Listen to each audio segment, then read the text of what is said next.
Hey, hi everyone, this is Mayank Kothari, and today in this video we are going to discuss about the scope and objectives of the financial management. So scope वाला part काफ़ी छोटा है. What the main we are going to discuss in this video is about the objectives of the financial management. Financial management का basic purpose क्या होता है, why financial management, किस मुद्दे से हम finances को manage करते हैं. Let's talk about the scope of the financial management till now. Okay, before starting with the scope and objectives of the financial management, एक बार रिवाइज कर लेते हैं. हमने देखो 5 चीज़ें देखी अभी तक. एक तो introduction, meaning, evolution, function and importance. ये 5 चीज़ें देखी. सबसे पहले हमने देखा था introduction of the financial management, जिसमें मैंने बोला था acquisition of the funds, sources of finance. ठीक है, उसके बाद इसको अलोकेट करना, इन्वेस्टमेंट डिसीजंस. उसके बाद हमने देखा था ये डिविडेंड डिसीजन वाला पार्ट, कि वापस अपने इन्वेस्टर्स को डिविडेंड बांटना. ये इंट्रोडक्शन वाला पार्ट था. उसके बाद हमने meaning and aspects of the financial management देखा था. उसमें 2 डेफिनेशन देखी थी, ये वाली. और उसके बाद में एस्पेक्ट्स में 2 एस्पेक्ट देखे थे. एक कि फंड्स लेके आना और उसको बाद में उसको यूटिलाइज करना. लेके कहाँ से आ सकते हो, इक्विटी, डेट, इंटरनेशनल फंडिंग और बैंक. बैंक में भी फंड बेस्ड और नॉन फंड बेस्ड दोनों था.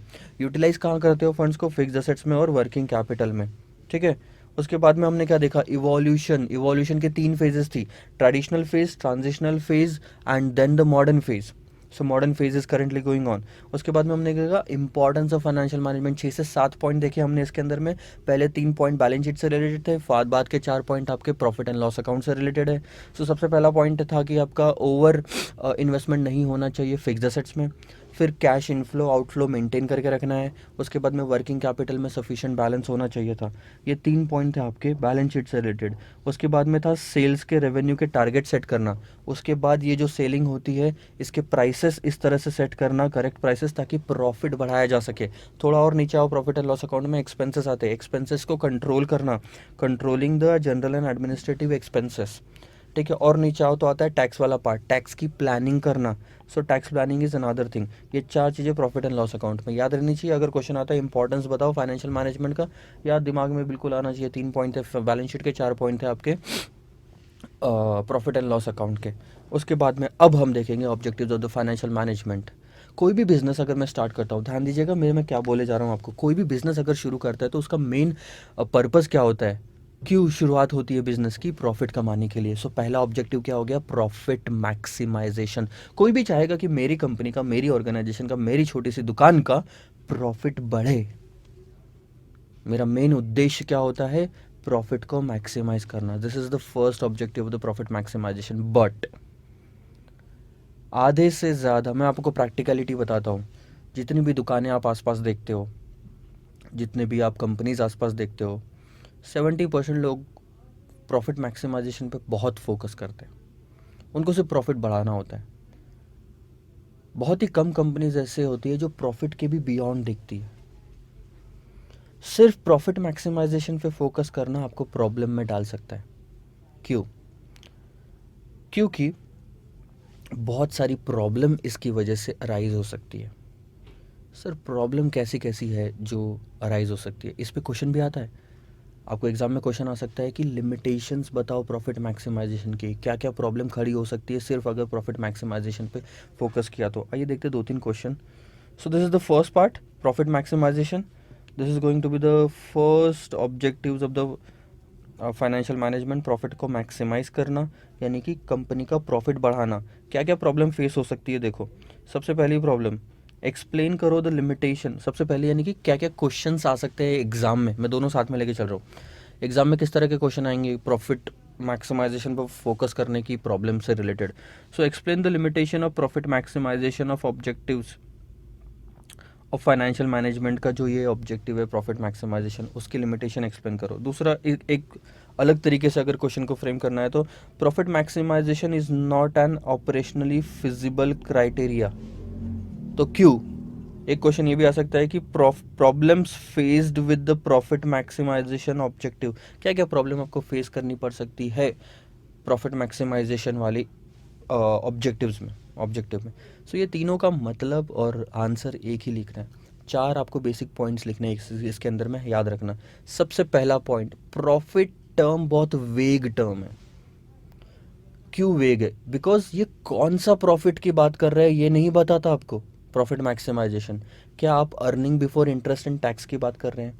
देखो जैसे मैं आपको एग्जांपल के तौर पे बताऊं, दिस इज़ वेग, ये आपको ध्यान में रखना है पहला पॉइंट।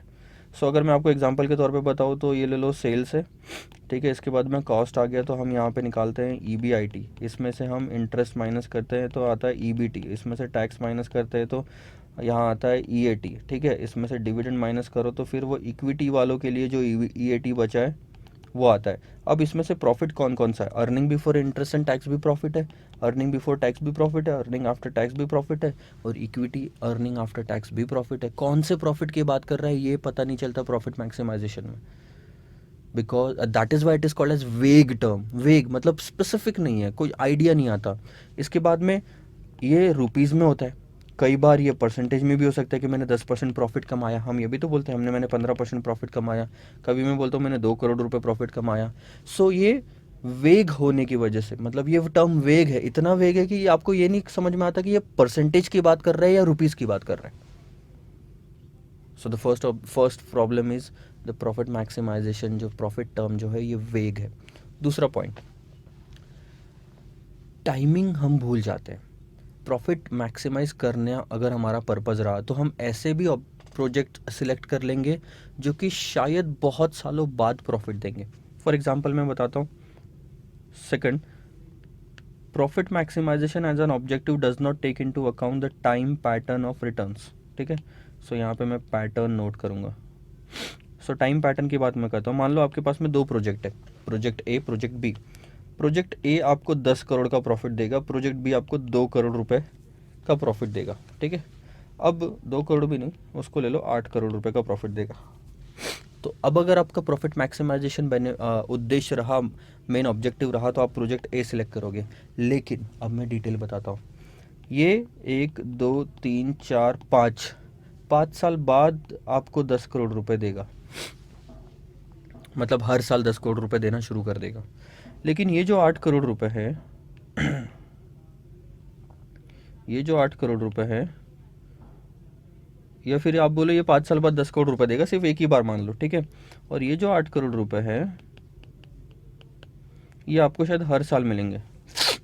कितने, 5 साल लिया ना, एक काम करते हैं 8 divided by 2, sorry 8 divided by 5, 1.6। सो मान लो हर साल आपको इसमें 1.6 करोड़ मिल रहा है। अब अगर आप सिर्फ प्रॉफिट ही देखोगे तो आप प्रोजेक्ट ए को सिलेक्ट कर लोगे। मेरे हिसाब से तो प्रोजेक्ट बी बहुत अच्छा है। क्यों? क्योंकि उसमें हर साल कैश इनफ्लो हो रहा है, मैं कैश को तवज्जो दे रहा हूँ, प्रॉफिट को नहीं। कैश इनफ्लो होते जा रहा है 1.6 करोड़ का, ताकि मेरी कंपनी ऑपरेशनल में ऑपरेट करती रहे, रुकेगी नहीं। 5 साल तक मैं कैश कहाँ से लाऊंगा? एम्प्लॉयज़, रेंट, खर्चे कहाँ से मेंटेन करूंगा जब मेरे को एग्जैक्टली 6वें साल में 10 करोड़ रुपए की कमाई होगी। सो जो टाइमिंग है ना, टाइमिंग का जो पैटर्न है, जैसे इसमें 6 साल बाद मिल रहा है, इसमें हर साल मिल रहा है, ये इग्नोर हो जाता है। तो ये एक बहुत बड़ी प्रॉब्लम है प्रॉफिट मैक्सिमाइजेशन में। फर्स्ट पॉइंट वेग है, सेकंड पॉइंट पैटर्न अलग अलग हो जाता है, तीसरा पॉइंट रिस्क। यही दो प्रोजेक्ट ले लो। चलो मान लो हर साल आपको यहाँ पे 2-2 करोड़ भी मिल रहा होगा। चलो लेट्स टेक एन एग्जांपल, अब अलग से 2-2 करोड़ मिल रहा होगा, ये भी भूल जाओ। कौन सा प्रोजेक्ट सेलेक्ट करोगे? सर अब तो प्रोजेक्ट ए सिलेक्ट करेंगे क्योंकि टाइमिंग पैटर्न तो सेम हो गया, लेकिन आपको प्रोजेक्ट ए का रिस्क भी तो देखना पड़ेगा। एग्जाम्पल के तौर पे बताता हूँ, ये है गोल्ड माइन का प्रोजेक्ट, और ये है let's take an example automobile. बोलने का मतलब है, आप एक काम करो, एक प्रोजेक्ट है, एक एरिया दे दिया मैंने आपको उत्तर प्रदेश में, और मेरे को लगता है कि यार ये जो एरिया है ना, यहाँ पे गोल्ड एक्सप्लोर करने के चांसेस है, एक्सप्लोर किया जा सकता है, यहाँ पे गोल्ड निकलेगा काफ़ी ज़्यादा। अगर गोल्ड निकला तो हर साल 2 करोड़ रुपए का प्रॉफिट है। दूसरा प्रोजेक्ट है, आप सिंपल ये कहीं पे भी ऑटोमोबाइल का इंडस्ट्री डाल दो, बाइक बनाओ, कार बनाओ और बेचो मार्केट में, और उसके हिसाब से अपना आता है कि 1.6 करोड़ में हर साल कमाऊंगा। क्या लगता है कौन से प्रोजेक्ट में रिस्क ज़्यादा है? प्रोजेक्ट ए में बहुत ज़्यादा रिस्क है, क्योंकि अगर गोल्ड नहीं निकला तो ये 2 करोड़ रुपए की कमाई नहीं होगी। लेकिन ऑटोमोबाइल इंडस्ट्री जो है, इसमें कार और आपकी जो बाइक्स है, ये बिकने के चांसेस ज़्यादा है गोल्ड निकलने से। सो ये कम रिस्की है। हो सकता है ये भी रिस्की हो, ऐसा मैं नहीं बोल रहा हूँ कि रिस्क नहीं है, लेकिन कम रिस्की है। अब ऐसे केस में अगर 2 और 1.6 करोड़ ऐसे प्रॉफिट आ रहे हैं जो बहुत क्लोज है, तो मैं तो 1.6 ही चूज़ करूँगा। लेकिन सिर्फ प्रॉफिट मैक्सिमाइजेशन को अगर आप तवज्जो दोगे, इंपॉर्टेंस दोगे या फोकस करोगे, तो आप प्रोजेक्ट ए सिलेक्ट कर बैठोगे, लग जाओ उत्तर प्रदेश में आप गोल्ड माइन, वो माइन में से गोल्ड निकालने के पीछे। मिला तो मिला, नहीं मिला तो नहीं मिला। और मैं कहाँ जाऊँगा? जो प्रॉफिट मैक्सिमाइजेशन को नहीं, उसके बियॉन्ड सोचता है, मैं जो उसके बियॉन्ड सोचता है वो 1.6 करोड़ पे फोकस करेगा कि छोड़ना यार, 1.6 करोड़ मिल रहे हैं यहाँ से, 40 लाख रुपए के लिए इतना बड़ा रिस्क कौन लेगा? This is what. सो तीसरी प्रॉब्लम आपकी आती है कि आप इग्नोर कर देते हो रिस्क इन्वॉल्व्ड। रिस्क जो भी इन्वॉल्व होता है ये इग्नोर हो जाता है प्रॉफिट मैक्सिमाइजेशन में। And the last point is profit maximization is a narrow term. Narrow यानी बहुत छोटी सी ऑब्जेक्टिव है, छोटा ऑब्जेक्टिव है। बहुत सारी चीज़ें मार्केट में ऐसी है कंपनी चलाने के लिए जो हम इग्नोर कर देते हैं अगर प्रॉफिट मैक्सिमाइजेशन पे तवज्जो दे। क्या ऐसी कौन सी चीज़ें हैं सर? पहली चीज़, क्या किसी भी इंडस्ट्री का, कंपनी का, किसी भी कंपनी ने ये ध्यान में नहीं रखना चाहिए कि कंपनी चलते वक्त में पोल्यूशन ना हो, एयर पोल्यूशन ना हो, वाटर पोल्यूशन ना हो? हर कंपनी ने ध्यान में रखना चाहिए ना। लेकिन अगर प्रॉफिट बढ़ रहा होगा मेरा, तो मैं ये सब चीज़ें भूल जाऊँगा। सोसाइटी का वेलफेयर देख रहा हूँ क्या मैं यहाँ पे? नहीं देख रहा हूँ। उसके बाद एम्प्लॉय की सिक्योरिटी देख रहा हूँ, एम्प्लॉय का वेलफेयर देख रहा हूँ। प्रॉफिट बढ़ाने के चक्कर में मैंने एम्प्लॉयज़ को इस तरह से काम पे लगा रखा है, उनकी हालत ख़राब हो रही है, तबीयत ख़राब हो रही है, और रिस्क बना हुआ है कि अगर कुछ ऊपर नीचे हो गया, सेफ्टी नहीं है। कंस्ट्रक्शन के काम में देख लो कितना बड़ा रिस्क होता है, कहीं पे पुल टूट गया, 50 लोग मर गए। ये सोसाइटी, ये एम्प्लॉय वेलफेयर है। एम्प्लॉयज़ के लिए मैंने क्या किया? किसी को ज़रूरत है, किसी दिन वो आ नहीं पाया क्योंकि उसके घर में कोई बीमार था, हॉस्पिटल में एंड ऑल दैट, भर्ती था, आपने क्या किया उनके लिए? अगर आपने तो सिर्फ फोकस किया प्रॉफिट मैक्सिमाइजेशन पे, आपका तो कोई और ऑब्जेक्टिव नहीं है। और अगर ऐसा है तो आप उस एम्प्लॉय को कुछ देखोगे ही नहीं। You should think beyond profit maximization. So profit term बहुत ही नैरो है, छोटा है। इसके अलावा भी हज़ार चीज़ें हैं जो एक रिस्पॉन्सिबिलिटी होती है किसी भी कंपनी की, और वो चीज़ें उसने करनी चाहिए। 4 प्रॉब्लम मैंने आपको बताया प्रॉफिट मैक्सिमाइजेशन से रिलेटेड। आपको जो याद रखना है वो बहुत ही सिंपल। पहला, सबसे पहला, वेग। मैं यहाँ पे लिखूँ, सबसे पहली बात वेग टर्म है। सेकंड, पैटर्न, जो टाइमिंग है अलग अलग। Third, risk. And fourth is narrow.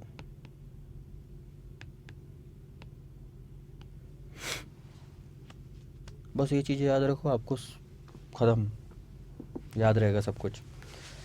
सो हम वापस मुद्दे पे आते हैं। हम देख रहे थे इस वीडियो में objectives of the financial management, और उसमें सबसे पहला ऑब्जेक्टिव था profit maximization. Profit maximization important है, नहीं ऐसी कुछ भी बात नहीं है कि नहीं है इंपॉर्टेंट, बट एक लिमिटेड स्कोप में इंपॉर्टेंस इसको तवज्जो देनी चाहिए। लेकिन दूसरा ऑब्जेक्टिव क्या है सर? इसके बियॉन्ड अगर हम सोचें तो दूसरा ऑब्जेक्टिव आपका आता है वेल्थ और value maximization. Sir wealth maximization, wealth यानी तो पैसा होता है, पैसा यानी कि प्रॉफिट, प्रॉफिट मैक्सिमाइजेशन ही तो हुआ? नहीं, ऐसी बात नहीं है। वेल्थ मैक्सिमाइजेशन क्या है? ये वैल्यू जो होती है, ये वैल्यू कैसे निकलती है पता है? Present value of benefits minus present value of cost. Wealth maximization, value maximization में आप प्रॉफिट के बियॉन्ड सोचते हो। आप ये सोचते हो कि इस कंपनी के जितने भी शेयर होल्डर है मार्केट में, उनकी मार्केट की जो प्राइस है इक्विटी शेयर की, वो बढ़ाई जाए। और सिर्फ इक्विटी शेयर की प्राइस ध्यान में रखना, प्रॉफिट से नहीं बढ़ती। मैं एग्जांपल के तौर पे बताता हूँ। रिलायंस इंडस्ट्रीज़ लिमिटेड, मान लो रिलायंस इंडस्ट्रीज़ लिमिटेड, इस साल उसने 100 करोड़ रुपए कमाए, तो प्रॉफिट, इक्विटी शेयर की प्राइस ऊपर जाएगी। 3 दिन बाद में एक न्यूज़ आती है कि सिक्योरिटी मेजर्स नहीं थे कंपनी में, 4 वर्कर्स की मौत हो गई। ये गलत इम्पैक्ट है। क्या शेयर की प्राइस नीचे नहीं आएगी? आएगी। एम्प्लॉय ने स्ट्राइक कर दी कंपनी में क्योंकि सैलरी नहीं मिल रही, नीचे आएगी। एक और न्यूज़ मार्केट में आती है कि रिलायंस इंडस्ट्रीज़ अपने फैक्ट्री से निकला हुआ जो पूरा वेस्ट है वो नदियों में बहा रही है और पानी ख़राब कर रही है। ये अगर मार्केट में न्यूज़ आई, शेयर की प्राइसेस नीचे आएगी। सोसाइटी को देखना ज़रूरी है अगर शेयर की प्राइसेस बढ़ाना है तो। अपार्ट फ्रॉम प्रॉफिट क्या क्या ज़रूरी है बताता हूँ। सोसाइटी को देखना ज़रूरी है, एम्प्लॉय वेलफेयर देखना ज़रूरी है, एजुकेशन को बढ़ावा दो, सोसाइटी के लिए कुछ करो, टैक्सेस प्रॉपरली पे करो ताकि कोई लीगल नोटिस वगैरह ना आए आपको। बियॉन्ड प्रॉफिट देखो, कस्टमर सेटिस्फैक्शन देखो। यार मैं आज ओप्पो वीवो के मोबाइल लेके खुश नहीं होता। माइक्रोमैक्स के मोबाइल आते थे किसी ज़माने में, बहुत ही रद्दड़ मोबाइल होते थे, मैं गालियाँ मारता था। मतलब मैंने तो नहीं लिया, मैं बता रहा हूँ एग्जांपल। तो ये कस्टमर सेटिस्फैक्शन हुआ ही नहीं, तो यहाँ पे कंपनी के शेयर प्राइसेस नीचे आना शुरू हो जाएगी। सो सिर्फ प्रॉफिट से काम नहीं बनता। अगर आपको वेल्थ मैक्सिमाइज करना है, वेल्थ मैक्सिमाइज करने का मतलब हो गया इंक्रीज करना शेयर प्राइस, और शेयर प्राइस इंक्रीज से प्रॉफिट से नहीं होती सर। इसके बाद आपको एम्प्लॉय बेनिफिट्स देखना है, ठीक है, आपको सोसाइटी देखनी है, आपको टैक्सेस देखने हैं, कंप्लायंसेस जो होते हैं, ठीक है, आपको एजुकेशन देखना है और बहुत सारी चीज़ें, कस्टमर सेटिस्फैक्शन हो गया, ये सारी चीज़ें देखना ज़रूरी है और तब जाके वेल्थ मैक्सिमाइज होता है। सो दोनों जो मैंने आपको ऑब्जेक्टिव बताया, profit maximization and wealth maximization इतना बड़ा है, प्रॉफिट मैक्सिमाइजेशन छोटा है। प्रॉफिट मैक्सिमाइजेशन से प्रॉफिट पे फोकस करता है, वेल्थ मैक्सिमाइजेशन बहुत सारे पॉइंट्स पे फोकस करता है। और अगर वेल्थ मैक्सिमाइजेशन के पीछे जाओगे तो प्रॉफिट अपने आप हो जाएगा। हाँ, हो सकता है कुछ सालों तक आपका प्रॉफिट ना हो। बहुत सारी ऐसी कंपनीज है जो कि सालों तक नुकसान में थी प्रॉफिट कमाने के पहले, लेकिन फिर भी आज उनकी वैल्यू अरबों खरबों में, बिना प्रॉफिट कमाए सर, अरबों खरबों में। Latest example I will tell you, Flipkart. Walmart ने फ्लिपकार्ट को 1 लाख करोड़ में खरीदा, 77% अराउंड शेयर्स उसके। फ्लिपकार्ट स्टार्टिंग से लेके एंड तक आज तक नुकसान में ही थी, लॉसेस, हर साल लॉसेस, प्रॉफिट हुआ ही नहीं। तो उसकी कंपनी की वैल्यू 77% जो शेयर्स थे वो 1 लाख करोड़ की वैल्यू कैसे हो गई? क्योंकि उसने पहले फोकस किया मार्केट में, अपना प्रोडक्ट में लीडरशिप क्रिएट करने में, मार्केट में अपने प्रोडक्ट से रिलेटेड मार्केट शेयर एक्सपांड करने में। उसने फोकस किया सोसाइटी पे, एम्प्लॉय पे, वेलफेयर पे, एजुकेशन पे। ये सारे पॉइंट ज़रूरी है। तो सर एग्जैक्टली कि क्या प्रोसेस होती है वेल्थ मैक्सिमाइजेशन की, ठीक है, मैं आपको कुछ चीज़ें बताता हूँ, ध्यान दो। ये बैलेंस शीट है, यहाँ होता है इक्विटी, डेट, ठीक है। सिर्फ इक्विटी की वैल्यू बढ़ाना यानी कि सिर्फ इक्विटी शेयर। अगर मैं बोलूँ मैं फर्म की वैल्यू बढ़ा रहा हूँ तो फर्म की वैल्यू बढ़ाना यानी कि इक्विटी और डेट दोनों की वैल्यू बढ़ाना। आगे देखो, मैं कुछ चीज़ें आपको बताता हूँ, एक प्रोसीजर है, अपन ने इंस्टीट्यूट से ही लिया ये चीज़। एक एक स्टेटमेंट पढ़ेंगे और आपको लॉजिक, सॉरी, कनेक्शन समझ में आएगा। स्टॉक होल्डर्स जो होते हैं, कंपनी के जो शेयर होल्डर होते हैं, ये लोग हायर करते हैं मैनेजर्स को ताकि उनकी कंपनी चलाई जा सके, ठीक है। सो मेरी कंपनी है कॉन्फ्रेंस प्राइवेट लिमिटेड, मैं हायर करता हूँ 2-3 लोगों को मेरी कंपनी में और उनको देता हूँ कि आप लोग कंपनी को चलाओ मेरे प्रेजेंस में। सो जो आप जैसे वीडियोस मेरे देखते हैं, तो जैसे वीडियोस की एडिटिंग हो गई, कस्टमर का सपोर्ट हो गया, पेमेंट हो गए, अकाउंट्स हो गए, ये सारी चीज़ें कोई और देखता है मेरे यहाँ पे, मैं नहीं देखता। मैं तो अपने सब्जेक्ट पे फोकस करता हूँ, एजुकेशन पे फोकस करता हूँ। तो मेरे यहाँ पे कोई और देता है तो मैंने किसी और को दिया, मेरे पार्टनर्स भी हैं यहाँ पे, ठीक है। तो मैंने एम्प्लॉय किया लोगों को, ठीक है। और because stock holders have absolute power to hire and fire manager. मैं कौन हूँ? Stock holder. मेरे पास में पूरी पावर है क्योंकि कंपनी मेरी है। मेरे पास में पूरी पावर है कि मैं हायर कर सकता हूँ किसी को, मैं फायर भी कर सकता हूँ किसी को अगर काम नहीं किया तो। आई बात समझ में आपको? मेरे पास पावर होती है तो क्या सब लोग डरे हुए रहेंगे? डरे हुए इन द सेंस उनको पता रहेगा ये चीज़ कि भैया अपना इंटरेस्ट छोड़ो, पहले कस्टमर्स को सेटिस्फाई करो। Managers set aside their interest and maximize करते हैं स्टॉक की प्राइसेस को। तो जितने भी मैनेजर्स होंगे मेरे यहाँ पे, वो अपना इंटरेस्ट छोड़ देंगे फिलहाल, क्योंकि उनको पता है, सॉरी, क्योंकि उनको पता है कि अगर हमने सिर्फ हमारा देखा तो स्टॉक की प्राइसेस कस्टमर सेटिस्फैक्शन कहीं अफेक्ट ना हो, तो वो कोशिश करते हैं कि स्टॉक की प्राइसेस इंक्रीज की जाए, यानी कंपनी की वैल्यू बढ़ाई जाए। वो कैसे पॉसिबल है? कस्टमर स्टूडेंट्स को सेटिस्फाई करके, टेक्निकल सपोर्ट प्रॉपर देके, ये देखे वो देखे वो देखे। हाँ होता है, 100 में से 10 एक लोग फिर भी नाराज़ होते हैं, that is something you can not help it, but you have to show your dedication because markets are efficient. अब क्या होता है कि कस्टमर सेटिस्फाई हो रहा है, अब मार्केट इफिशिएंट है, माउथ टू माउथ पब्लिसिटी होती है। अगर आप सेटिस्फाई होते तो आप क्या करते हो? आप लोगों में फैलाते हो। मयंक सर के लेक्चर्स ले लो, उससे क्या होता है? स्टॉक होल्डर्स की वेल्थ मैक्सिमाइज होती है, मेरी वेल्थ मैक्सिमाइज होगी। धीरे धीरे धीरे धीरे मेरी वैल्यू बढ़ेगी। मैं एग्जांपल दे रहा हूँ आपको, धीरे धीरे धीरे धीरे मेरी वैल्यू बढ़ेगी। और because lenders are fully protected from the share holders action, share holder का एक्शन था ये सारा का सारा, ठीक है। आज मैं अगर बैंक के पास में जाता हूँ लोन लेने के लिए, बैंक को पता है मेरी मार्केट में वैल्यू क्या है, मेरी कंपनी का प्रॉफिट क्या है, मेरे कस्टमर्स के रिस्पॉन्स क्या है, रिव्यूज़ क्या है, और मेरी मार्केट में कितनी पहुँच है। तो इससे वो लोग सेटिस्फाइड रहते हैं। अगर उन्होंने मेरे को लोन दिया तो उनको पता है, वो शांति से घर पे सो रहे हैं, उनको पता है कि मैं अपना, अगर मैंने लोन लिया तो उनका इंटरेस्ट मैं चुका दूंगा। तो सबसे पहले मैंने बात की थी यहाँ तक स्टॉक होल्डर, शेयर होल्डर की वेल्थ मैक्सिमाइज हुई। अब क्या हुआ? इसमें लेंडर्स भी इंक्लूड हो गए, वो भी शांति से जी रहे हैं क्योंकि उनको पता है उनका उनका इंटरेस्ट मिल जाएगा। तो शेयर होल्डर्स का इंटरेस्ट भी सेटिस्फाई हो रहा है, लेंडर्स का भी इंटरेस्ट सेटिस्फाई हो रहा है। इससे पूरी value of the firm maximize हो रही है। Firm value is maximize, firm value includes equity plus debt. So यहाँ पे इक्विटी था, इसमें आपने डेट डाला तो फर्म की वैल्यू भी मैक्सिमाइज हुई। अब फर्म की वैल्यू मैक्सिमाइज होती है because there are no cost created for the society, ठीक है। अब ये सब मेंटेन करने में मैंने कहीं पे भी सोसाइटी को हैम्पर नहीं किया, मैंने एयर पोल्यूशन नहीं किया, मैंने वाटर पोल्यूशन नहीं किया, मैंने एम्प्लॉयज़ को भी, एम्प्लॉय वेलफेयर के लिए भी मैंने सैलरीज प्रॉपर टाइम पे इंक्रीज़ की, उनको प्रॉपर टाइम पे छुट्टी दी, ठीक है। Everything I maintained in my office, in my in the conference private limited. तो सोसाइटी को कहीं भी नुकसान नहीं हुआ। हम लोगों ने चैरिटी के लिए बहुत सारे एजुकेशन, छोटे छोटे बच्चे जो लोग अनाथ है, इन लोगों को भी डोनेशन वगैरह दिया, बहुत सारी एक्टिविटीज़ करवाई।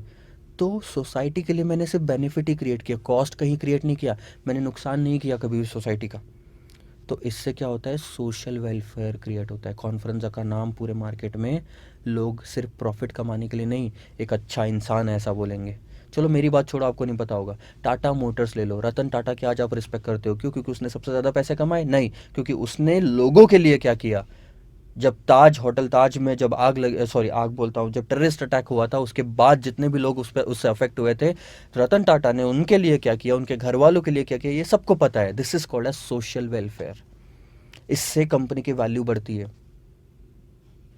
सो the entire value of the Tata Motors है, टाटा, सॉरी टाटा मोटर्स नहीं बोल रहा था, रतन टाटा की company, so the Tata group जो भी है, उसकी वैल्यू बढ़ती है। This is a classic example जो टेररिस्ट अटैक हुआ था। सो इससे सोसाइटल वेल्थ भी मैक्सिमाइज होता है। तीन चीज़ें मैक्सिमाइज कराई, पहले इक्विटी, फिर इक्विटी में डेट डाल दिया तो value of the firm maximize हुई। और इन सब की वजह से कहीं पे भी आपने अगर कॉस्ट नहीं इनकर की या कॉस्ट नहीं क्रिएट किया सोसाइटी के लिए, तो फिर आपका सोशल वेलफेयर भी मैक्सिमाइज होता है। These are the important things. आओ देखते हैं आगे। सो स्कोप एंड ऑब्जेक्टिव्स ये सारे थे। कुछ चीज़ें हैं अभी भी जो मैं आपसे डिस्कस करना चाहता हूँ कि सिर्फ ये तो बेसिक था, objectives of the financial management. दो तरह के ऑब्जेक्टिव्स होते हैं सर, क्या लिखना है उसमें? Profit maximization. प्रॉफिट मैक्सिमाइजेशन का मतलब लिखोगे कि भैया कोई भी फर्म जो होती है, ऑर्गेनाइजेशन जो होती है, उसका मेन मुद्दा तो यही होता है कि प्रॉफिट कमाना है। अगर प्रॉफिट कमाते रहेगी तो आगे बढ़ पाएगी, तो सैलरी वैलरी सब पे कर पाएगी। लेकिन सिर्फ प्रॉफिट ही ऑब्जेक्टिव होना गलत बात है, ये भी आपको लिखना पड़ेगा। फिर उसके अंदर क्या प्रॉब्लम आती है सर? चार प्रॉब्लम आती है। बहुत वेग टर्म है, पैटर्न भूल जाते हैं, रिस्क भूल जाते हैं, और बहुत नैरो टर्म है। तो यहाँ से फिर हम मुद्दे से आगे बढ़ते हैं और दूसरा ऑब्जेक्टिव देखते हैं, क्या? Wealth maximization. So wealth maximization का मतलब क्या होता है? सोसाइटी के लिए करना, एम्प्लॉयज़ के लिए करना, एजुकेशन के लिए करना, चैरिटी के लिए करना, टैक्स के लिए करना। फिर ये प्रोसीजर मैंने आपको बताई थी कि स्टॉक होल्डर्स, मैं स्टॉक होल्डर हूँ, मैं मैनेजर्स को हायर फायर कर सकता हूँ, तो वो लोग अपना इंटरेस्ट छोड़ के पहले स्टूडेंट्स को सेटिस्फाई करने में लगे रहते हैं। इससे कंपनी की वेल्थ बढ़ती है, तो स्टॉक होल्डर्स की वेल्थ बढ़ी। इससे लेंडर्स खुश रहते, तो वैल्यू ऑफ द फर्म बढ़ी। वैल्यू ऑफ द फर्म बढ़ी, सोसाइटी के लिए कोई कॉस्ट क्रिएट नहीं हुई, तो सोशल वेलफेयर बढ़ा। ये सब पॉइंट आपको उसमें लिखना है। इन सब के अलावा भी जो छोटे छोटे गोल्स होते हैं कंपनी के, सिर्फ यही दो ऑब्जेक्टिव नहीं होते छोटे, और अगर आप डीप में जाओ तो कैसे होते हैं? कंपनी के ऑब्जेक्टिव क्या होता है कि ग्रोथ रेट बढ़नी चाहिए। देखो मैं आपको कुछ कुछ बताता हूँ यहाँ पे। Other goals of an organization, अगर क्वेश्चन एग्जाम में आता है कि ये दो ऑब्जेक्टिव को छोड़ के अदर गोल्स बताओ ऑर्गेनाइजेशन के क्या होते हैं, तो ये सारे पॉइंट आपको लिखना है। ठीक है, क्या क्या गोल है ध्यान दो। एक तो हायर ग्रोथ अचीव करना, achieving higher growth rate, company ने ग्रो करना चाहिए। इस साल अगर 10% कमाया, सॉरी 10 करोड़ कमाया किसी कंपनी ने, तो अगले साल 12 करोड़ कमाना चाहिए, उसके अगले तो ये 20% की ग्रोथ हो गई। फिर ये ग्रोथ रेट आपकी अचीव होती जानी चाहिए। इसके बाद लार्जर मार्केट शेयर, कोई भी कंपनी ये चाहेगी, जैसे कि एग्जांपल बोलूँ मैं, अमेज़ॉन ले लो। सो ऑनलाइन मार्केट में अमेज़ॉन का बहुत बड़ा शेयर है, तो वो चाहेगी कि मेरी ग्रोथ रेट भी हायर हो, वो चाहेगी कि भैया मेरा मार्केट शेयर सबसे ज़्यादा हो, वो चाहेगी कि प्रोडक्ट्स जो मैं बेच रहा हूँ उसमें मेरी लीडरशिप हो। ठीक है, so market in terms of products and technology, so products और टेक्नोलॉजी के टर्म में लीडरशिप होनी चाहिए। जैसे फेसबुक ले लो, फेसबुक, इंस्टाग्राम, व्हाट्सएप ले लो। सो चैटिंग के लिए जो व्हाट्सएप यूज़ किया जाता है, लीडरशिप है मार्केट में, जो प्रोडक्ट वो मार्केट में लेके आया है। टेक्नोलॉजी और लीडरशिप, प्रोडक्ट के केस में उसकी लीडरशिप है व्हाट्सएप की। फिर प्रमोटिंग एम्प्लॉय वेलफेयर, आपको एम्प्लॉयज़ को भी देखना ज़रूरी है, कस्टमर का सेटिस्फैक्शन देखना ज़रूरी है, कम्युनिटी लाइफ, एजुकेशन को सपोर्ट करना, रिसर्च को सपोर्ट करना, सोसाइटल प्रॉब्लम्स सॉल्व करना। ये अपार्ट फ्रॉम ऑर्गेनाइजेशन चलाने के लिए पॉइंट हो गए। ये 3-4 जो पॉइंट है, ये प्रॉफिट नहीं देंगे आपको डायरेक्टली सोसाइटी के लिए या एम्प्लॉयज़ के जब आप देखते हो, लेकिन इनडायरेक्टली आपकी ग्रोथ ज़रूर अचीव करवाएंगे। So these are the things related to the profit maximization and wealth maximization। दो objective finally, profit maximization and wealth maximization, and क्या क्या पॉइंट्स उसमें लिखना है। एक और चीज़ मैं बता दूँ, बहुत सारी कंपनी जैसे कि मैंने बोला उनकी वैल्यू बहुत है, लेकिन उन्होंने जब अपनी कंपनी शुरू की तो पहले 5 सालों तक कुछ भी नहीं कमाया, लॉसेस में थी। जैसे फ्लिपकार्ट तो 10 साल तक लॉसेस में थी। बहुत सारी कंपनी ऐसी है जो कि पहले 5 साल तक लॉसेस में ही थी। मैं आपको बता देता हूँ कौन कौन सी ऐसी कंपनीज थी। आओ देखते हैं। 5 successful companies that didn't make a dollar for 5 years। और आप बहुत सारी कंपनीज को जानते हैं इसमें से, मतलब 5 साल तक सर इन लोगों ने $1 का, $1 का भी प्रॉफिट नहीं कमाया। The very first company is FedEx. FedEx को जानते हैं, कुरियर जो आपके आते हैं ना, जैसे अपने यहाँ पे कौन कौन से कुरियर वाले, बहुत सारे कुरियर वाले, क्या नाम है एक का,